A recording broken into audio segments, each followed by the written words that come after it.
Dios los bendiga, hermanos. Muy buenas tardes. Soy el hermano Ángel del Templo de la Fe y por medio de esta grabación quiero saludarles y también vamos a estar compartiendo, hermanos, nuestra clase correspondiente a la unidad número 2 de nuestra escuela dominical. Y antes de comenzar, hermanos, quiero darles el título de nuestra clase que se titula Libres en Cristo. Y antes de continuar, quiero hacer una oración y así que el Señor ponga palabra en mi boca y que yo pueda ser de bendición para quien escuche por medio de esta clase virtual lo que Dios tiene para nosotros en estos momentos. Señor, nos acercamos ante el trono de tu gracia en estos momentos para darte, Señor, a ti la gloria y la honra. Tú has sido bueno, Señor, en estos tiempos, en estos momentos difíciles para el mundo entero, Señor, pero sabiendo, Señor, que tú tienes todo bajo control. Tú tienes todo bajo tus manos, Señor. Tú no estás deprisa, tú tienes, Señor, el mundo entero en tus manos, Señor. Te pedimos de una manera especial que pongas palabras en mi mente, en mi lengua, Señor, y que podamos transmitir lo que tú tienes, Señor, para tu pueblo en estos momentos. Ayúdame, Señor, y tú conoces el deseo de mi corazón y que pueda ser de bendición a quien escuche esta grabación. En Cristo Jesús. Muchas gracias. Amén. Bien, hermanos, el tema que estamos tratando en estas últimas clases de escuela dominical tienen que ver con la libertad que nosotros tenemos en Cristo Jesús. Y el pasaje que podemos estar compartiendo y leyendo está en el libro de Gálatas, en el capítulo número 5. Quizás es todo el capítulo, hermanos, pero quiero tratar de condensar y ver dos pasajes o dos versículos que me llaman la atención y quizás de ahí podemos partir.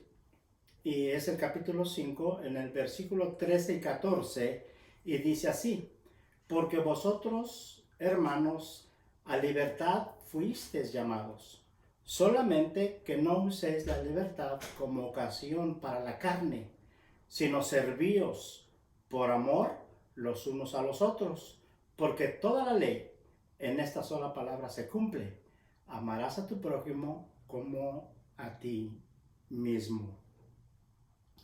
En este capítulo, hermanos, algo que encontré que me llamó poderosísimamente la atención es que el apóstol Pablo, hermanos, en este capítulo suena un poquito como un poquito de crítica, pero lo noto así como que el apóstol está molesto, está él como enojado, porque incluso, hermanos, en el verso 12, él dice: ojalá se mutilasen los que os perturban. Ojalá, o sea, como que hace una exclamación diciendo: aquellos que vienen y influencian a los hijos de Dios, o aquellos que son tropiezo para aquellos que aman a Dios, dice el apóstol, ojalá fuesen mutilados. Y la palabra mutilada, hermanos, es como cortar, quitar, ya sea en este caso la lengua, un brazo, un pie. Y dice el apóstol, ojalá se mutilasen los que os perturban. Entonces, en una manera, hermanos, entre paréntesis, este capítulo tiene que ver porque los Gálatas estaban siendo muy influenciados. Habían venido unas corrientes de enseñanza, hermanos, donde ellos tenían que circuncidarse, tenían que hacer cosas bajo la ley, tenían que estar ellos bien tratando de obedecer la ley como a fuerza. Eso es lo que el apóstol está tratando de defender la verdad, de defender el evangelio, y que la gente no se preocupara tanto en querer hacer las cosas por obras, porque en sí la salvación viene por gracia y viene por la fe en Cristo Jesús. Uno de los puntos que nos podemos marcar, comienza el apóstol Pablo en Gálatas, en el capítulo 5, del verso 1, dice: estad pues firmes en la libertad con que Cristo nos hizo libres, y no estéis otra vez sujetos al yugo de la esclavitud. ¿Qué era el yugo, hermanos? El yugo era como cuando en la agricultura el agricultor le ponía un cierto método a aquellos animales para poder arar la tierra, y tenían que ir juntos el uno al otro enyugados. Entonces usaban esa manera de poder ellos hacer el trabajo enyugados y estar esclavizados de esa manera. Entonces el apóstol hace este ejemplo de que nosotros ya estamos libres en Cristo Jesús, y que ya no estemos sujetos al yugo, que ya no estemos sujetos a tal enseñanza que estaban tratando de compartir o de enseñar estos falsos maestros. Y Jesús dice, hermanos, en el libro de Juan, en 8:36, dice: si el Hijo os libertare, seréis verdaderamente libres. Libres de cualquier situación, libres de cualquier yugo de esclavitud, libres de cualquier situación en nuestra vida. Los cristianos en Gálatas habían sido liberados de la esclavitud a la ley. Sin embargo, ellos disfrutarían de esa libertad solo si permanecían firmes en la verdad. Entonces, la verdad, hermanos, ¿qué es? La verdad está en Cristo Jesús, como lo dice Juan 8:36. Si verdaderamente el Hijo os libertare, seremos verdaderamente libres. Si permanecían los Gálatas firmes en esa verdad, ellos podrían ser justificados por la fe. Debían rechazar los intentos del judaísmo de convertirlos a una parte legalista.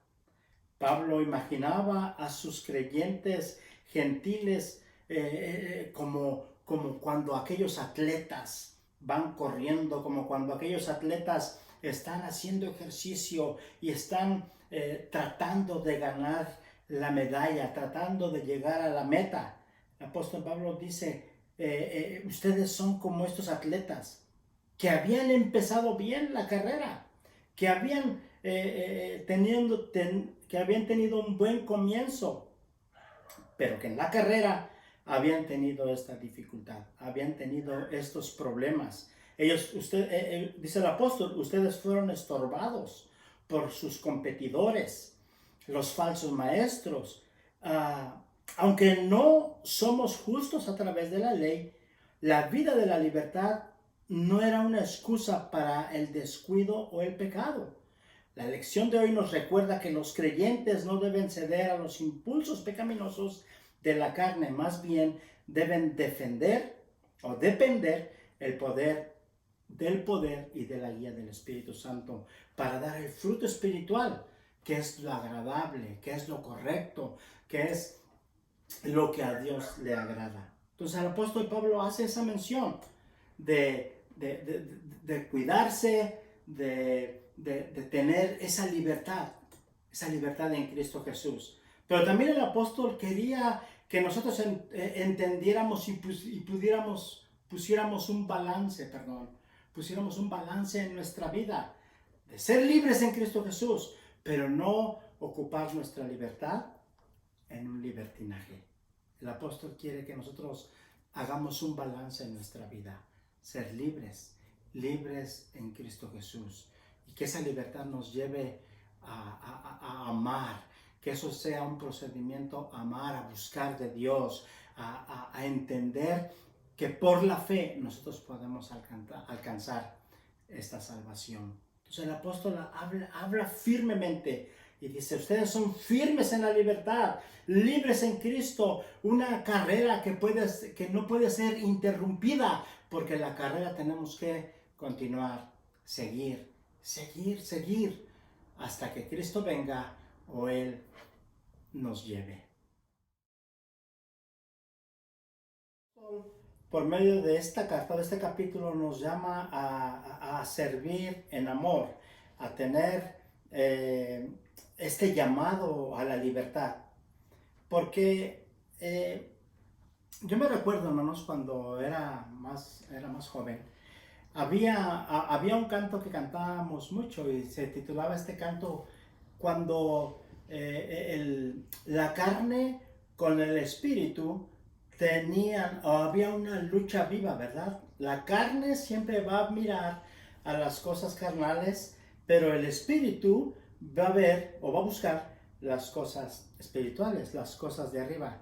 Entonces, este canto decía así, y siempre vamos a tener esa batalla entre lo espiritual y lo carnal, que era lo que estaba pasando con la iglesia en Galacia, que estaban ellos tratando de, por medio de las filosofías, de las enseñanzas que había venido, que habían llegado hacia ellos, pues estaban siendo ellos muy influenciados en que si ya habían sido salvos, entonces ya podrían darle rienda suelta a su salvación. Y no era así, no es así. De hecho, de antemano, hermanos, no es así la vida cristiana, no es así el evangelio.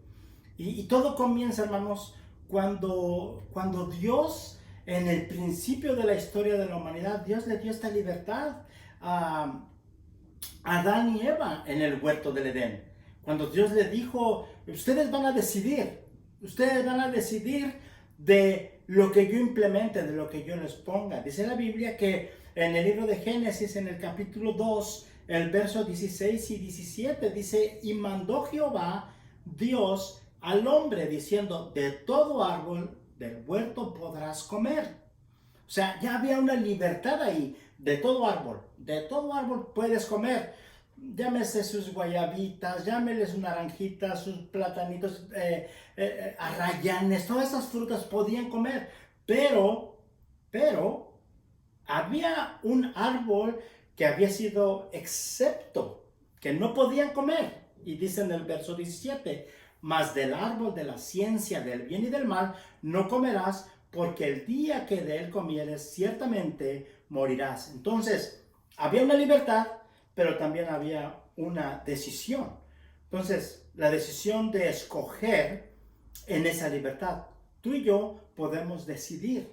Nosotros tenemos, gracias a Dios, ese derecho de elegir o de escoger. En el libro de Deuteronomio, en el capítulo 30, versículos 15, dice así, mira lo que dice. Mira, yo he puesto delante de ti hoy la vida y el bien, la muerte y el mal. Entonces, Dios pone delante de nosotros la vida, el bien, la muerte y el mal. Entonces, nos da una pequeña pauta de poder dirigirnos y ver qué es lo que nosotros queremos escoger, o la vida o la muerte. Y eso le dice Moisés al pueblo de Israel.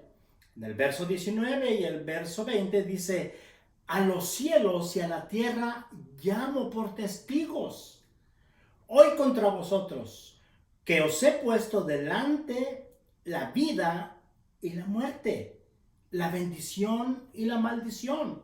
Escoge, pues, la vida para que vivas, tú y tu descendencia, amando a Jehová tu Dios, atendiendo su voz y siguiéndolo a Él, porque Él es vida para ti y prolongación de tus días, a fin de que habites sobre la tierra que juró Jehová a tus padres, Abraham, Isaac y Jacob, que les había de dar. Entonces, Dios mismo pone al cielo y a la tierra como testigos para ver qué es lo que nosotros queremos elegir, qué es lo que nosotros queremos decidir hacer. O escoger el bien o escoger el mal. Escoger la vida o escoger la muerte. Escoger la bendición o escoger la maldición. ¿Qué queremos? ¿Qué queremos? Esa es la pregunta quizás retórica que el apóstol Pablo en esta clase, en este capítulo número 5 del libro de Gálatas, trata de enseñar a la gente, trata de enseñarnos aún a nosotros, la humanidad. ¿Qué queremos escoger? ¿Qué queremos elegir? ¿Cuál es nuestra elección, mi hermano, amigo? ¿Qué queremos? ¿Qué decidimos? ¿Queremos el bien o queremos el mal?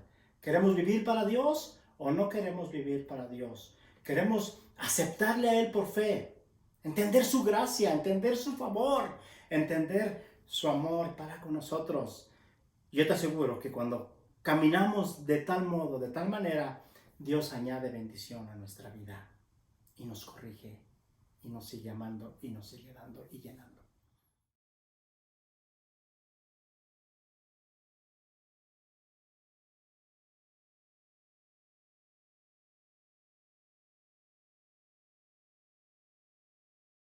Entonces Dios nos corrige, nos ama, nos sigue dando vida. Y en sí, hermanos, este es el corazón de Dios mismo. Dice la Biblia en el mismo Deuteronomio, capítulo 30, el verso 20, dice, amando a Jehová tu Dios, atendiendo su voz y siguiéndolo a Él, porque Él es vida para ti y es vida para mí. Entonces, Dios, eso es lo que Él quiere, porque el deseo de Dios no es que nadie se pierda, sino que todos procedan a un arrepentimiento. Ese es el deseo, ese es el corazón de este precioso evangelio, de que procedamos, que toda la humanidad proceda a un arrepentimiento, que toda la humanidad atienda a su voz, siguiéndole a Él, porque Él es vida para nosotros. El apóstol Pablo, hermanos, trata de enseñarnos la parte espiritual, la parte de la libertad sin interrupción, la parte de amarle a Él por sobre todas las cosas, la parte de que tengamos una vida espiritual viviendo para Él, entendiendo su propósito, entendiendo lo que Él tiene para nosotros. Proverbios 10:12 dice, el odio provoca peleas, pero el amor cubre todas las ofensas. El odio provoca peleas, pero el amor cubre todas las ofensas. En cierta ocasión, hermanos, cuando a Jesús se le presentan aquellos fariseos, aquellos filósofos de la ley, y le preguntan, ¿cuál es el mayor mandamiento?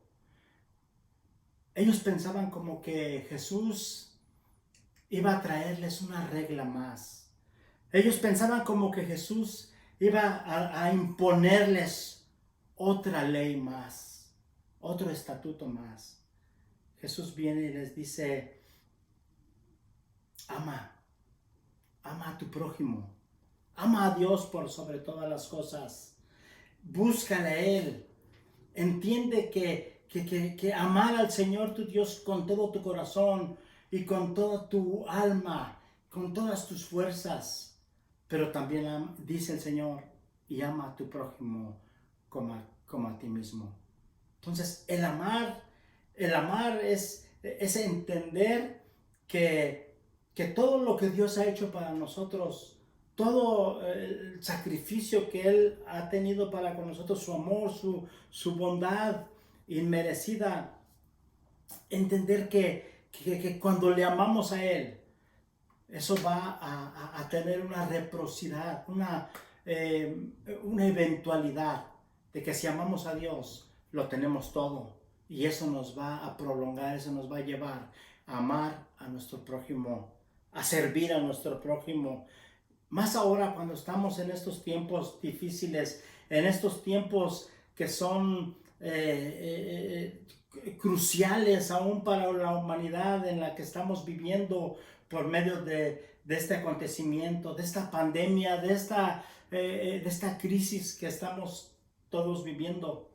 Hermanos, ahora es tiempo donde podemos nosotros experimentar y aplicar esta enseñanza que el apóstol trata de decirnos, de amar a Dios y también amar a nuestro prójimo, porque ese es el gran mandamiento. de amarle a Él con todo nuestro corazón, de servirle a Él con toda nuestra alma, de entender que con nuestra mente podemos servirle a Él. Este es el primero y grande mandamiento. Y el segundo es semejante. Ama a tu prójimo como a ti mismo. El apóstol Pablo hace más referencia y habla sobre las obras de la carne y el fruto del Espíritu. Y manda a que vivamos o que andemos en el Espíritu y que no satisfagamos los deseos de la carne. Porque el deseo de la carne es contra el Espíritu y el Espíritu es contra la carne. Estos dos se oponen entre sí para que no hagáis lo que nosotros queramos o lo que tú quieras. Pero si sois guiados por el Espíritu, ya no estamos bajo la ley. Y manifiestas son las obras de la carne: el adulterio, la fornicación, la inmundicia, la lascivia, la idolatría, la hechicería, enemistades, pleitos, celos, iras, contiendas, disensiones, herejías, envidias, homicidios, borracheras, orgías, cosas semejantes a estas, acerca de las cuales os amonesto, como ya os lo he dicho antes, que los que practican tales cosas no heredarán el reino de Dios. Porque el fruto del Espíritu es amor, gozo, paz, paciencia, benignidad, bondad, fe, mansedumbre, templanza. Contra estas cosas, dice el apóstol, no hay ley. ¿Por qué? Porque estamos en Cristo Jesús, porque hemos crucificado la carne, porque hemos dejado nuestras pasiones, han ido las pasiones, esos deseos, se los hemos entregado a Cristo Jesús. Si vivimos por el Espíritu, andemos también por el Espíritu. No nos hagamos vanagloriosos, irritándonos unos a otros o envidiándonos unos a otros. El apóstol hace esta reflexión de regresar, de volver, de entender que la salvación la encontramos por gracia, que la libertad verdaderamente podemos ser libres en Cristo Jesús. Y si verdaderamente encontramos a Cristo Jesús, seremos verdaderamente libres. Libres en Cristo, libres para Él, libres para vivir confiadamente en que Él nos guarda y que Él es nuestro protector. Dios me los bendiga, hermanos. Muy buenas tardes y espero que haya sido de bendición esta clase, esta reflexión para su vida. Les aprecio, les amo, los extraño y estamos orando por cada una de nuestras vidas y nuestras familias. Bendiciones, hermanos.